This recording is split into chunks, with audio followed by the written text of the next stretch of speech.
Today's show is sponsored by the ABV Barrel Shop. The ABV Barrel Shop is located in the St. Louis metro community of Arnold, Missouri, and is the world's first single barrel only liquor store. This business is owned and operated by Steve Akeley and Jim Fosnot. Head over to abvbarrelshop.com to sign up for their email and text distribution list. That way you'll know what they have in stock, what classes are coming up, and what barrel picks they have in the works. We are also sponsored by The Bar to Go. The Bar to Go offers a fully customizable carrying case that allows you to take your favorite distilled spirits or cocktail ingredients with you. Whether you're looking for yourself, a customized gift, or logo items for your business or event, The Bar to Go can help. Check them out at thebar2go.com. Use the number 2 when you type out The Bar to Go. Did you know Neely Family Distillery now ships its popular distilled spirits directly to you? To order, simply call 859-394-3258. Tell them the ABV Network sent you. And now, on to the show. Let's drink!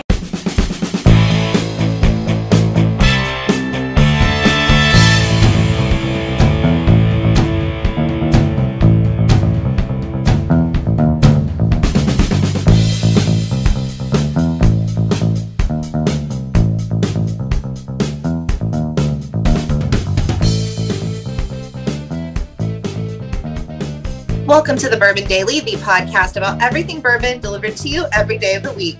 Today on the show, we discuss Blue Run's new distillery. My name is McNew. Please join me in welcoming my co-host, Steve Akeley, along with our special guests, Kathy Cool, Darren McRoy, and Ryan Thompson. Hey, gang, what's up? Hey, guys. What's up, guys? Hey, so yeah, we're going to be talking about Blue Run, their new distillery. They sent out some artist, drawings of what it might look like when it gets done. Very interesting. We'll get into that after the break. For right now, Kathy said there's something she wanted to talk about. What is that, Kathy? So, yes, I have a question for you. Okay. I'm going to preface it by saying that the inventor of Pringles was buried in a Pringles can. Of course he was. Of course he was. Did they make a great big one, or did they? That was not specified, but I imagine he was cremated. In my head, he's cremated in the actual can. So I wonder where Akeley went first, that they built a big can for him. I'm hoping they built a great big can for him. He got a traditional burial, I hope, in a Pringles can. I hope. Where Kathy went, cremate him and put him in a traditional Pringles can. An actual Pringles can, because you know what? It's probably mostly pretty biodegradable. Yeah. Brilliant. But is a Pringles can enough? I've never. I think you need the party size. You couldn't do the regular size. I think you need the party size. I think you could maybe get it done then. Okay, maybe the party size would be enough. Okay. That was just preface. Darren. Okay, that's the preface. Or as McNew says, the preface. She just prefaced her question. A foot and a half long. And McNew has said that before. She knows she said preface. I know.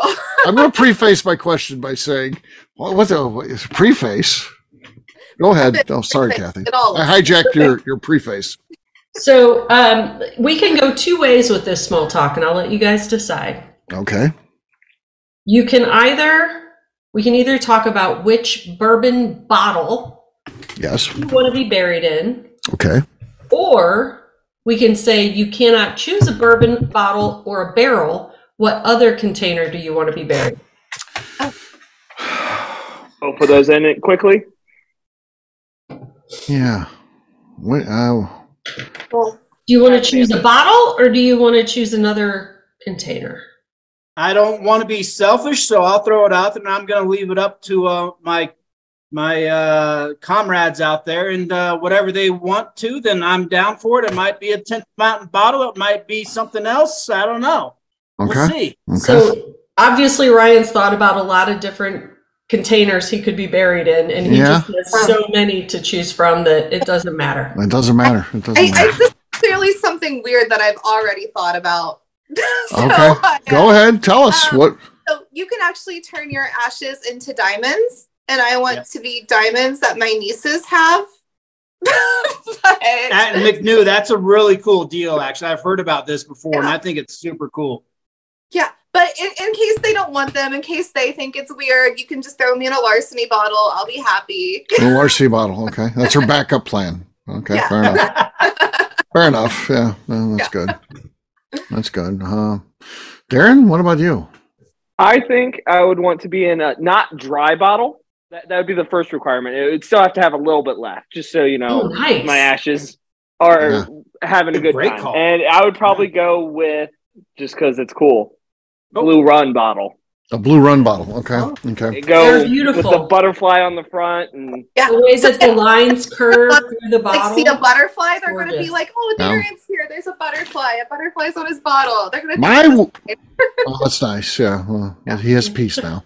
Mine is real simple. My stipulations have already been put in place for this. If I die, I am to be cremated and put in a Blanton's bottle, then put in the Blanton's bag, and then in a Blanton's box, and then put on the shelf at the ABV Barrel Shop, and let one of those taters come in and buy my ass. And then when they get home, and go for that, they'll never open it anyway. I'll be on Instagram and all this shit. Everybody will know. And you'll be like, I sold that guy that bottle, and you know they'll never crack it. They'll be like, oh, look at me, I've got a bottle. Or they'll secondary market you. Yeah. How much is that bottle going for off the shelf there? I feel like they sell everything at MSRP at the ABV Barrel Shop. We do, but for that one we'll mess with them a little bit. I'd say we go 150. I think we go 150 on it, and then starting price is 150. 150. So Steve, I hope you get put in like a vintage bottle, like an older one, right? And then when somebody does go to open it, they're like, "Oh, it turned into ashes." And it turns into ashes after like 100 years. Right. Like, this was a scientific thing. That is awesome. Darren, what if we put Akeley's ashes with a little bit of whiskey in the bottle? Is anyone drinking that? No. Darren would. People like scotch, so.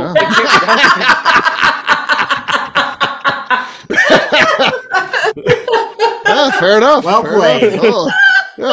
Oh, this is a very smoky blend. It reminds me of scotch. I can really taste the peat. Warehouse. Yeah, the peat. Oh, it's earthy. Yes. Earthy. Oh, so I'm earthy.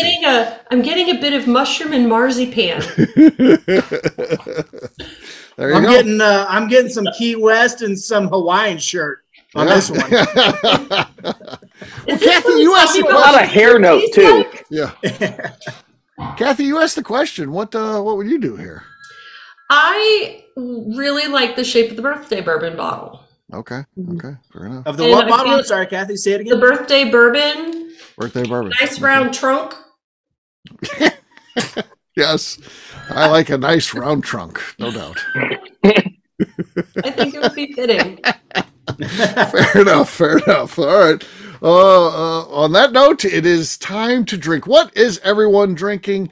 Let's get Ryan out of the way, and then we can. Ryan, what do you got? Because I'm losing.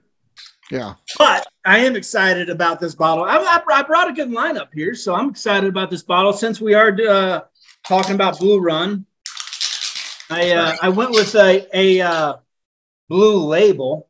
Oh, yeah, it's close. Yes. Oh, Leopold Brothers. Yeah, nice. And so, as maybe some of you guys know, I was down at Leopold Bros a couple weeks ago and did a little bottle trade and got the old 3-chamber rye whiskey in the house. So, delicious. I'm very jealous. Not open yet, but let's see what kind of cork pop we got on it. Okay, that was your best cork cute. pop ever. We're done. That was your best cork pop really ever. Cute. It did not come through the mic. I've got a bottle of Leatherwood here, signed by owner Andy Lang, and it's inscribed "Only for you fuckers." Andy Lang. All right, here we go. Oh, that was pretty good. Crisp. That's not going to be beat. There ain't no way. Bring it, guys. Go ahead. Hey, why you got to do that to me? Why you got to do that? Actually, Out here at the highest moment of his cork popping career, and you just had to step on him like that. Thank you, Darren. Appreciate it. Thank you. Squashed his dreams. Yes. Rude. Kathy, you're next. Me? Yeah. Oh, yeah. Brand new bottle. Blue Run. Blue Run. Oh, wow. Nice.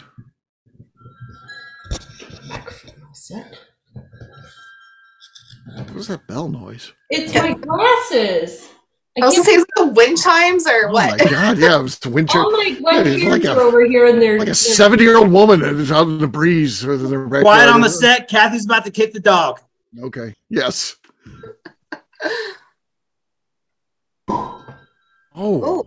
Wow. Oh, that's close. That's close. So what we do on the best one I've ever heard, actually. What we do on a close one like that, we go to someone who's still in the contest because they know that they're going to have to beat that. So there's no bias there. Oh, come on! You don't tell them they are going to have to beat it. Oh, of course they do. Right. So we'll go to Darren. Darren, who has the lead right now, Kathy or me? So the top of yours was a lot better, but the finish on hers was a lot. So okay. I'm going to go. Yes. Steve, just because of that explosive beginning. Boom. Well, you're saying Steve because you know who writes your paychecks. That's right? So you're a guy who likes an okay beginning and not a good finish. That's what you just told everyone. Yeah. All about you. Okay. I have the lead. We can't, when we throw it to a judge, the rule is you can't, that's binding. It stands. Can we file a protest, an appeal? No, you can't. It's unfortunate. Yeah. Well, all right, Darren, what do you got, man? I have my death bottle now. I guess that's what we're going to call it. And I also have some blue rum. So okay. No, nothing there. I have the lead. All right, McNew, what do you got? I have some High West Double Rye. Oh, also very good, but clearly not as good as mine. We don't even need to go to a judge. I almost traded this out for one I knew wouldn't win because I was like, this one's going to be so good. And that was good. Not good enough. Cheers, gang. Wait, who won? I did. I don't know. I got to disagree with this. KK, you're a winner in my book. You're a winner in my book. Cheers. All right. We'll take a quick break. And then when we come back, we're going to be talking about Blue Run and this new distillery. There's some drawings out there. We'll see what we think. We'll do that in just a few.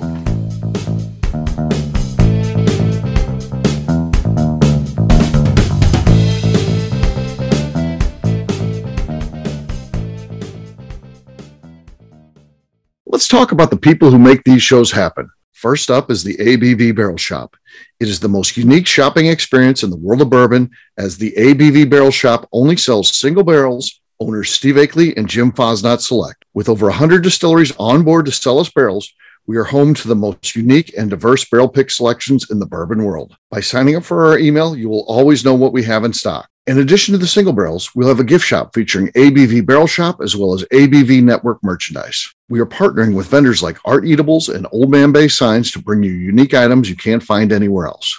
We will also have a 24-seat classroom where we are offering educational and fun classes like Breakfast and Bourbon, a series where we pair donuts and bourbon, customer barrel picks, and opportunities to learn from master distillers and other bourbon dignitaries. Best of all, we feature a tasting bar where you can try before you buy. All of this is located in the St. Louis metro community of Arnold, Missouri. If you are in the St. Louis area, please stop by to say hi. If you're traveling in from outside the area, please take advantage of our hotel rates with the Drury Inn and Pear Tree Inn, less than a mile from our shop. This can be done via the links in our Visit St. Louis section on our website. Head over to abvbarrelshop.com to plan your trip. The ABV Barrel Shop. It's where single barrels live. Hi, this is Steve Akeley, owner of the ABV Network. We're sponsored by the Stave and Thief Society. This is where you, a bourbon enthusiast, can expand your knowledge and emerge a bourbon steward. In 2017, I completed my Executive Bourbon Steward certification. It's the most comprehensive bourbon certification program available and connects you with an expansive network of bourbon enthusiasts and professionals.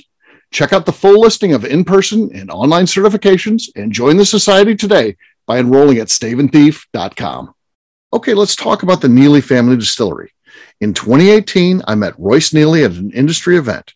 He started appearing on our shows, and we became friends during my frequent trips to Kentucky. Today, he is amongst the leaders of young distillers leaving their mark on the bourbon industry. A visit to Neely Family Distillery yields insight on their unique family history, why their products are special, and gives you the opportunity to taste their whiskey, moonshine, and creams. Check them out at NeelyFamilyDistillery.com or visit them in Sparta, Kentucky.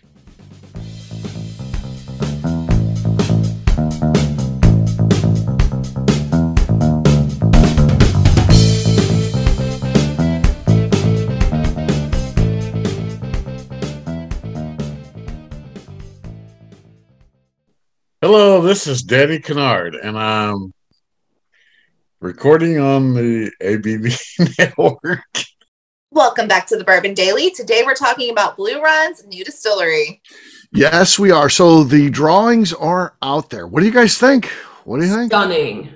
Gorgeous. Absolutely incredible. They do everything so top notch. It's so well thought out. And man, that looks cool. It looks like it's like the botanical gardens in a city or something like that. I mean, I love the cool. Inspiration behind it. Thinking like it's a river of water going through the process of making whiskey. Sure. It's freaking. I mean, so when I did a little research on this, knowing what we're talking about tonight, and it just makes sense that the architect group that developed the Google campus, created this deal. Yeah. Oh yeah. Yeah. He also designed the ABV Barrel Shop, so that's the other project. His other working on the other business? That's the other thing that he did. Yeah. So I'm thinking though, Steve, because it looks like with the glass and the way it's structured on the outside, it looks very like mid-century modern. So you should get him. Oh yeah, exactly. Because for the speakeasy, I love like mid-century, and that is perfect. You're going to have to do something a little different for the brothel, but the speakeasy, the speakeasy it works for. Yeah. Yeah. I cannot wait to go see this thing in person. I know. Hurry up and build that thing. I want to see it. So, yeah, it's impressive. It's as impressive as everything they put. Time was thought into it, like what people are going to like and all of that. It just, every time. I knew it was going to be big and impressive. I was not ready for what it looks like. It is. And I think just the way it looks, like it's going to get like even not whiskey people into it. Like my brother's not a whiskey guy, but he's an architecture guy. Like I sent it to him and he's like, holy shit. Like he was excited just by the way it looks.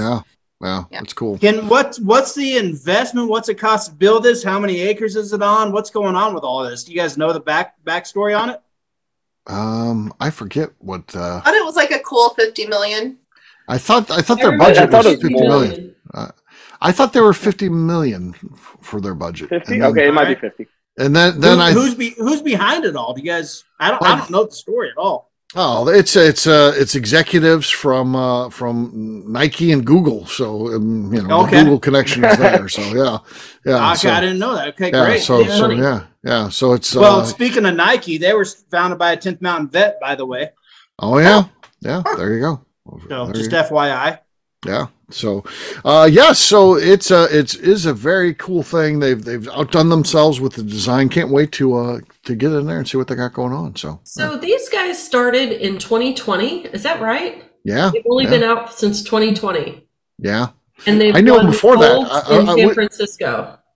As an ABV Network Crew Club member, Kathy, you probably knew them before that because they used to be at Neely. So their old home was Neely. That's where they got started. So we'd go there, we'd taste their stuff, and at least a year before they were officially like in business, before they had products out and stuff. And I was there the day they bottled their first stuff. So they're not sourcing from Jim Rutledge stuff anymore? Yeah, they do. They do. Yes. They do that too. They never sourced Neely stuff. They just used them to bottle and stuff like that. So they got their stuff from Barton, I think, early on. Maybe MGP. I don't know if they ever got MGP or not. I think they always did Kentucky. Got stuff from Castle and Key. Yeah. Well, that's the Jim Rutledge stuff. But stuff that he did on his own, separate from like the Castle and Key distillery. Oh, okay. Yeah. So Rutledge used to do some consulting work for them, and then the trade was he could then in their downtime could come in and run the still and make his own stuff. So he was making his own stuff there. Yeah, that's so cool, and they got it. Yeah, they got it. So yeah. Who's their distiller? They got somebody behind it right now. Is it Rutledge or somebody else or who? They don't have anybody right now, but I mean they got Rutledge as part of the team, so I mean they're in good hands. Amazing. And then I'm sure they'll have a full-time master distiller when they open up. Yeah. So they have been laying down their old stuff. It's not just sourced. Correct. Okay. Yeah. Contract. And I assume they're using Vendome stills. Is that I would guess so. I would guess so. I mean, yeah, they do everything right. I mean, they just take everything to the nth degree, and so. So how like fun I'm sure it looks like a roller coaster, right? I'm looking at it right now. Yeah. Looks like a darn roller coaster that I just want to go on a ride on, have a whiskey or two, and it does look like the roof comes close enough to the ground, right? Where you might be able to just climb up there. Like you could just like put a sled on it and like just slide around it. It's going to have an amphitheater too. And the funny thing though is, and again, unless they've reconfigured the budget, their old budget was $50 million. But then you see like IJW is building a distillery, a $200 million distillery. Well, if that's a $50 million spend, what the hell's a $200 million distillery look like? Is it paved with streets of gold? I don't know. Gold cobblestones? I don't know. That's going to be wild. So yeah. That's pretty cool. Don't you wish they would be like, you know what? We're going to alter our $200 million budget. We'll go $199 million. We're going to give Akeley $1 million of it just because he's a good guy. That'd be fucking sweet, wouldn't it? I think we could still do a hell of a distillery at $199 million, and then I would be good too. We would both win in that deal. Yeah. Only if they know what's good for them. If they cut me a check for $1 million, you realize every fucking show would be about IJW. It'd be like, every cork pop because I got IJW. That's all I'm talking about. How great their stuff is. Sponsors. Yeah. I'd be, everything else would be terrible. All my good friends in the business, I'd be like, Ryan, screw you. IJW is where it's at.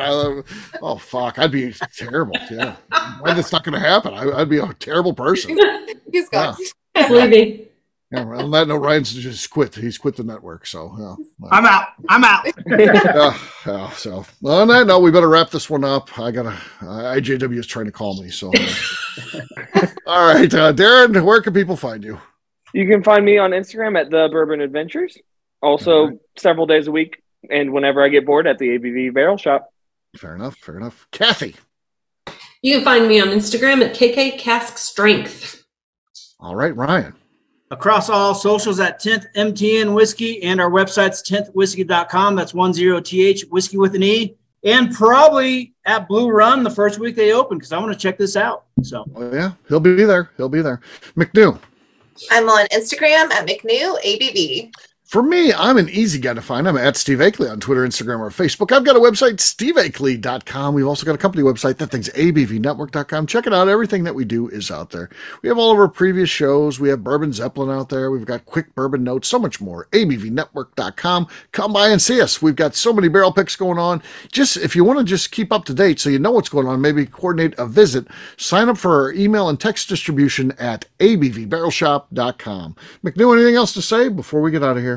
I would like to remind the audience to please give us a 5-star review. That includes comments. It helps new people find the show, which is very important to us. And if you like what we're doing, we ask that you please visit our Patreon page at patreon.com/the ABV Network. Great job today, gang. For audience, we'll have a brand new show for you tomorrow. Looking forward to that. Until then, take care, everybody. See ya. Cheers. Peace.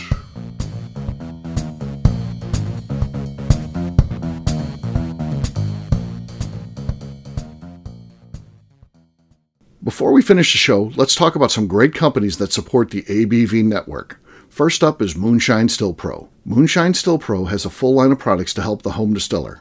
Whether you want to experiment on the stove in your kitchen or you're looking for a bigger setup in your backyard, owner Russell Creed and his team can help. They have multiple still offerings, accessories, and even grain from their partners at Goldstone Mill to assist you in making whiskey on par with your favorite distillery. They can also help you with some fabricated parts you probably can't make yourself if you are attempting a DIY still project. Learn more or order your still or parts at moonshinestillpro.com. Last but not least is the ABV Barrel Shop. While we don't get to play in the allocated bourbon game because we aren't selling the other products you have to do to get those, we do have access via our friendships in the bourbon industry to some really cool stuff. Have you ever seen your favorite craft distiller selling some really cool limited offerings only in their gift shop? I'm talking things like the Hazmat offering Distillery 291 did for their 10th anniversary, or Neely Family Distillery's Papaw's birthday barrel. They don't have enough of it to send it out to distributors, so they only sell it via their gift shop. Well, companies like Distillery 291 and Neely Family Distillery have agreed to sell us 2 or 3 cases of these offerings moving forward, meaning our store will have the access to some of the rarest whiskeys in the world. Way more difficult to come by than the allocated bourbon offerings with a national release. Yes, they will be extremely tough to come by, but if you're a customer of our store, you'll have a chance to get them. Get signed up for our email or text list over at abvbarrelshop.com so you don't miss out. The Bourbon Daily is part of the ABV Network. For more information or to become a sponsor, please visit abvnetwork.com. Thanks for listening and cheers. This has been a Steve Akeley production.